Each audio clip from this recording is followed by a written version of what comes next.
So I'm asking the question, am I greedy for energy? And to help me with that, I'm going to use this book by the late Sir David Mackay, Sustainable Energy Without the Hot Air, which gives a great analysis, trying to put it in a way that is tractable to people. He gets different items and different units and converts them into something which we may recognize day on day. That's the kilowatt hour. He breaks down our daily activities, and this graph shows them, and I've used units of our old oil tank to show them in a scale. Firstly, we have the daily use of the car, the energy required to drive us from place to place. And then the energy involved in air transport. Then there is the energy that we regard as our normal energy use, that in our own home, for heating and cooling and all the driving of gadgets and lighting, etc. Then we need energy to create our food. And finally, there's our stuff. Our stuff is the house, the car, clothing, furniture, computing, the like. And you can see that's quite a large number. And finally, there is what is needed to keep the state operating. Overall, he estimated that was 195 kilowatt hours per person per day, and that was in 2009. I'm not going to second guess those numbers, they will be slightly different now, but the order of magnitude won't have changed by that much. You should look at all of those items, how they're made up, and how we might be able to reduce them. If we're going to aim to reduce our carbon footprint, we need to reduce our energy demands. One factor which is very useful is called embodied energy, called EE for short. That is essentially the energy required to make something from scratch. The example I've given here is for aluminium. Aluminium is made from alumina, that's aluminium oxide, in a high temperature process by reducing it electrochemically. And the energy which is required to create that is partly chemical. It requires energy to take aluminium from its oxide into the metal, and it's carried out in a liquid phase, and so the aluminium at that point is liquid. However, the majority of the energy required is in the process. The temperature, the driving of electricity, the supplying of electricity. There is 61% of the energy which is inputted, which is just waste. The embodied energy is not just the chemical change, but it is also all of the process energy which is required to go from scratch to the material that you want. There are tables of those, not complete tables, and they will all vary from process to process, different locations. But these are estimates that we're going to use which help us understand where our energy is stored. Our biggest item of stuff generally is the house. And so let's look at some of the items which are part of the construction of the shell of a house. We have bricks, cement, concrete, timber, copper and glass. I've presented these in two sets of numbers. One is called megajoules per kilogram, which is the standard way of tabulating embodied energy. But for comparison with the previous slide, I've converted this also to kilowatt hours per kilogram. Many of these items per kilogram have relatively low values. Bricks, cement and particularly concrete have very low EE values. Timber is rather more, and copper more again. A house will be made up of all of these items, and we can scale the embodied energies to the amount which is used to work out what the energy of a house would be. David Mackay estimated that 42,000 was the number of kilowatt hours that was in the shell of his house, which was a 3-bedroom semi. Annually, that would work out at 420 kilowatt hours. And he applied an extra safety factor of 2 to gross up the items that he had listed. If that's applied to one day, the number which comes out is 2.3 kilowatt hours. which is a very small number compared to the estimate of all of the stuff that he had added up. The house shell contributes relatively little compared to what is inside the house. Now, a car is consisted of rather higher energy items, and as a result, the car turns out to have a higher embodied energy than the house, even though it's obviously much smaller. It also has a shorter lifetime. 100 years was used for a house and 15 years for a car, which is still not an unreasonable figure to use. And when this is worked through, the estimate for a day was 14 kilowatt hours per day. And that is a much more significant component in the 48 estimated for all of our stuff. His estimated energy use for a car per day was around 40 kilowatt hours per day, not so different from the stuff value. So there's a chance that one could make some inroads on that by changing designs. One would be to change the size of your car. It could be a little red one or a big blue one, as shown here.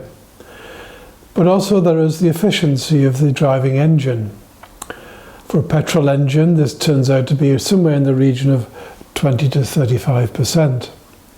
It's somewhat higher for a diesel, and if you had a gas turbine, it would be somewhat higher again. But all of these figures are much less than the energy efficiency of an electric motor, which is in the region of 90%. If we see what that would mean, just converting from a petrol engine, which we're putting at 40 kilowatt hours per day, to a diesel engine, there is a significant drop. I'm not going to look at a gas turbine. Few of us have gas turbine engines on the road. But the electric motor, you can see, is a much lower value of the use of energy to give the same mileage.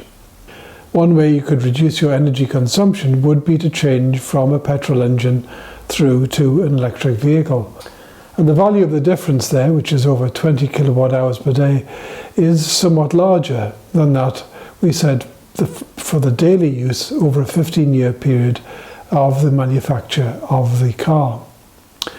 Another way in which you can reduce your energy consumption per person is by having more than one person in the car, by driving shorter distances, and by having a lighter car which with more fuel efficiency. So the biggest question to ask about the energy of some stuff is, do I need it? That's the biggest energy gain you can make by deciding you don't need it. And looking at the items, I'm going to use this book by Michael Ashby, which looks at the sustainability of materials that we make. Now here are some high-end items. You might not need a kilogram of these, but it gives a good scaling as to what is involved with these things. If we look at carbon fibers, this number of 130 kilowatt hours is a significant value compared to timber. That carbon fiber might be a nice thing to have on your high-end cycle. Kevlar, which is a very strong plastic and is used in bulletproof vests, if for nothing else, also for sailing items of high strength. That has a higher energy value again, 333 in terms of kilowatt hours. 417 is the estimate in kilowatt hours for making a kilogram of silver. And now for some really high-end items, there is gold, 69,400 kilowatt hours, and then platinum. You may not want a kilogram of platinum, but it does show how much energy is required to make items of platinum jewellery. The next biggest question is, can I reuse it? I have to admit that we are a bit odd. Look at these things here. These are milk bottles that we put out in the evening, and they are reused. By reusing, we save not just the energy required to make the material, the glass, but also the remoulding energy. If we break the bottles, we lose the remoulding energy gain, but we still have the recycling opportunity. That leads us on to our next question then. Can I recycle this? Indeed, that is the next question. Can I recycle this item? Is it just to save the waste, which is certainly important, but also we can save the proportion of the energy provided the infrastructure is there for collection and recycling. And so I've returned to aluminium as my example.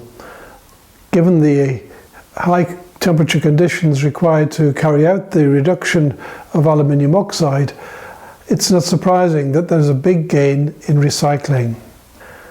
What goes on with that is the relatively high recycling rate compared to glass. But in fact, in some countries, the recycling rate is somewhat higher. Steel also has a higher recycling rate than glass, which is good considering the large amount of steel which is produced.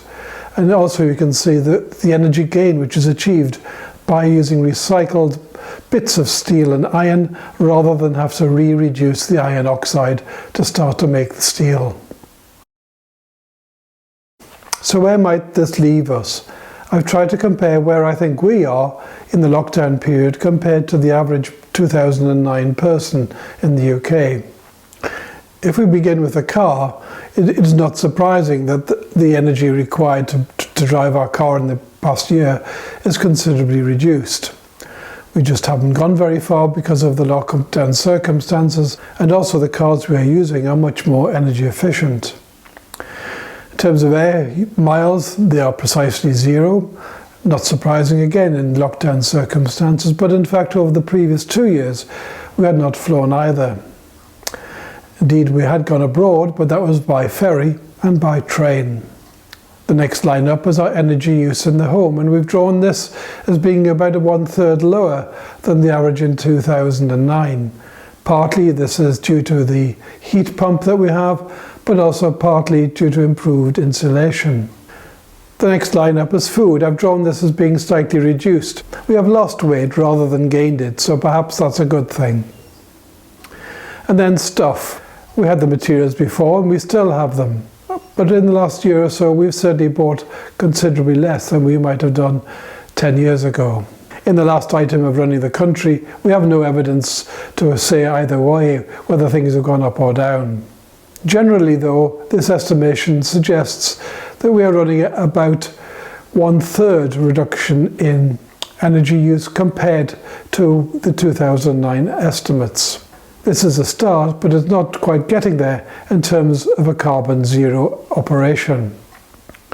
In another video, we're going to look at embodied carbon, what is required to make our stuff, as well as the carbon output related to our own direct energy use.